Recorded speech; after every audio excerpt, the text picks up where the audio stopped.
माझं नाव नितीन राजेंद्र कळमकर. मी छत्रपती संभाजीनगरमध्ये शिवर गावातून बोलतो. मी 2 वर्ष झाली होती माझं गॅरेज टाकून. गॅरेज असताना आता स्वतःचं गॅरेज आहे ना स्वतःचं तुझं? गॅरेज माझं. आणि ह्याच्या अगोदर पहिले किती वर्ष काम केलं? 2 वर्ष काम केलं मी पण. बरं. तर 2 वर्ष काम केल्याच्या नंतर गॅरेज टाकलं मी.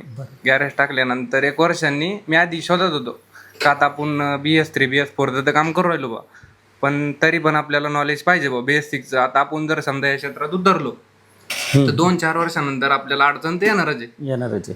मग वर्षाच्या नंतर तुमचे व्हिडिओ यायला लागले. मग व्हिडिओ आता तरी 6 महिने कन्फ्यूजमध्ये मी. आता दुकान तर बंद करून जाता येणार नाही, आणि पण दुकान बंद केली नाही तरी बी पर्याय नाही बा, आपल्याला शिकवतं लागणारच आहे.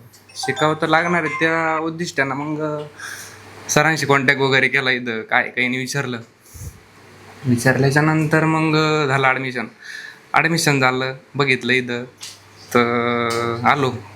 त्याच्यानंतर क्लास चालू वगैरे झाले. काम तर सगळेच करत होते, काम सगळेच शिकावू द्या, पण काय झालं ना, काय करायचं, फॉल्ट कशी येत द्या.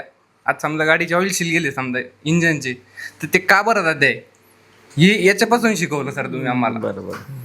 नुसतं काम शिकायलाच महत्व नाही.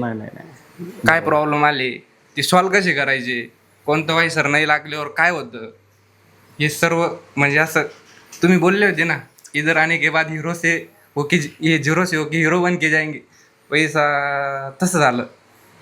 नक्कीच. बाकी जसं ज्या पद्धतीनं तुम्ही आम्हाला इंजिनचं वगैरे नॉलेज दिलं त्याच पद्धतीनं गणेश सरांनी बी म्हणजे एक त्यांच्यातले मुलं म्हणून आम्हाला नॉलेज दिलं. वायरिंगचं वगैरे कशाचं कोणताही प्रश्न करा त्यांना, ते कधी मागं असं म्हणलेच नाही का नाही तुम्हाला हे सांगितलं होतं 4 वेळेस विचारा. त्यांना भरभरून सगळ्यांनी देण्याचाच प्रयत्न केला.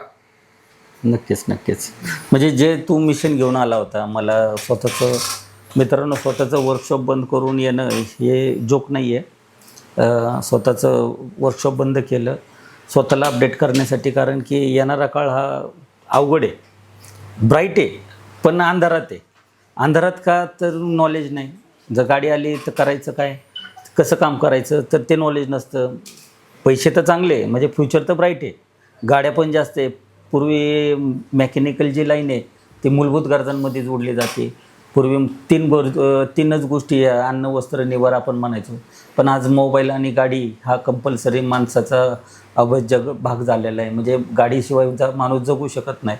प्रत्येक घरात गेलं तर 2 गाडी कंपल्सरी, एक लेडीज म्हणजे जेंट्सची, एक लेडीजची, म्हणजे हाच कंपल्सरी. फ्युचर आहे, पण काम जर नसेल येत तर ती गाडी आली तर काय करायचं, पर्याय नाही ना. पुढे यूट्यूबला